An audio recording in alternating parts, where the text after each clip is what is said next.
It was January 19th, 2019, in the middle of a Chicago blizzard. The kind where the snow was coming down so hard that the whole world feels quiet. And there I was sitting on the couch crying because I couldn't even make it up the stairs. Every single muscle in my body was in pain.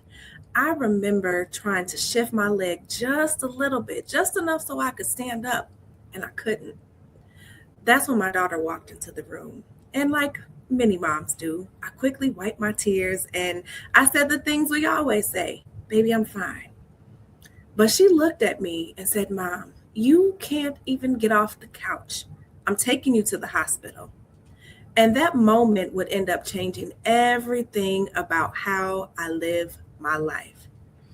Now, what most people didn't know about me at that time is that my life looked completely normal on the outside. Just a week before that moment, I was in Florida celebrating my birthday. I was smiling in pictures, posting highlights, but what nobody could see was that I was trying to escape. I was struggling through a rocky marriage. I was working in a toxic job environment, commuting 4 hours a day. And at home, I was also navigating the emotional weight of being a mom to children with chronic health issues. And like a lot of women, I was carrying it all silently. I was showing up and holding it together and smiling through it because that's what strong women do, right? Or at least that's what we've been taught. Looking back now, my body had already started to tell me signs that something was wrong. Honestly, just a few days before that blizzard, I started to feel this pain in my muscles a little bit more than usual, but I told myself that it was probably just from my daily 20-minute walk through downtown Chicago. So I did what a lot of us try to do. I tried to DIY my way through it. I got a professional massage, I took Epsom salt baths, and of course, I went to everybody's favorite Google University, but none of it worked. And eventually, it landed me on that couch, unable to move. My daughter ended up driving me to the hospital room that day, really to the emergency room. And after what felt like a million different tests, the doctors suddenly rushed in and moved me straight to ICU. That's when they finally explained what was happening. They said, Mrs. Rhone, your CPK levels are at over 200,000, and the normal level is around 200. Because of that, my heart was enlarged, my kidneys weren't functioning properly, and the other organs were literally starting to shut down. The only thing that they could do in that moment was to pump liters and liters and liters of fluid into my body to flush the toxins out. And that treatment, all by itself, was putting even more pressure on my body and my systems. So, in that ICU bed, I did what most of us do in a moment like that. I prayed and I prayed and I prayed. And I said, God, if you save me, I promise I'll do better. I remember laying there in that hospital bed, hearing the machines beep, watching that thick, white, fluffy snow fall outside of the hospital window. And then I started thinking, this might be it.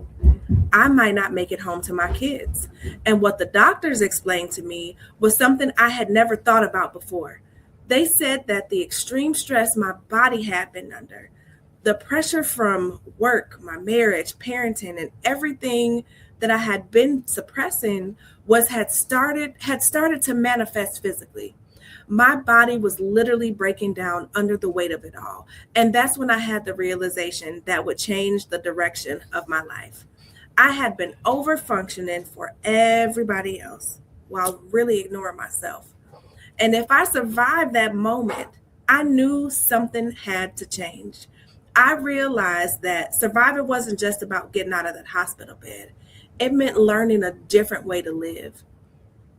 It meant that I needed to live in a way where I wasn't constantly operating in survival mode, in a way where I was not continuing to silently carry the weight of everything.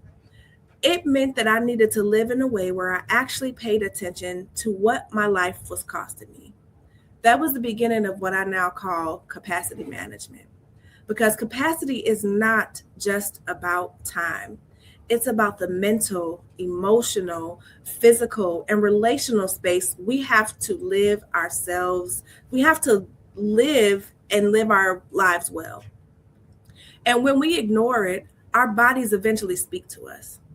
Mine did in that ICU. So the work I've done since that hospital bed moment has been built on three simple but powerful steps. The first one is awareness. I had to get honest with myself. What was working in my life? What wasn't? Where was I doing too much? Where was I pretending that everything was just fine? The next one is alignment. I had to really start aligning my life with what actually mattered.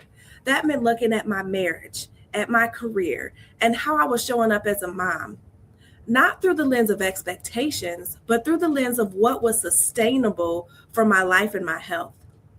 And the last one was the hardest part. It was taking action. It meant that I needed to set boundaries and that I had to make some difficult decisions. I also had to change environments.